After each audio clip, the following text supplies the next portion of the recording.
শাকিব খানকে কখনো দেখবো কিনা, আমরা এক্সপেক্ট করতে পারি কিনা?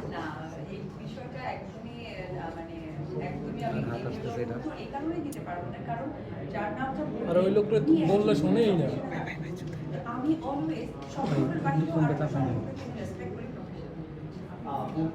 এই বিজনেসের পিছনে লক্ষ্য হচ্ছে আমি যেহেতু চিত্রনায়িকা, আমি মেকআপ থেকে শুরু করে সবকিছুর প্রতি কিছুটা আইডিয়া আছে। अभी तो डिस्टर्ब करते हैं सही है। আমার পিসে প্রচুর গরু হয়েছিল, যেটার এতদিন কিছু হয়েছে আমার গান আপনারা দেখে মনে হয় সিনেমাও আছে।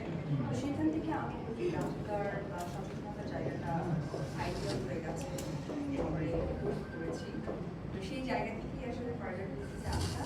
আর জেন্টস সেলুনের ক্ষেত্রে যেটা হয়েছে, এই আপনাদের কথাবার্তা শুনতে শুনতে আমি শেষ।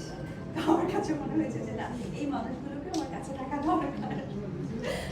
আগামীতে আপনাকে আসলে থাকতে হবে, আপনি আমাকে ডেফিনেটলি অনেক ভালো রাখেন। এখন আপনি সেই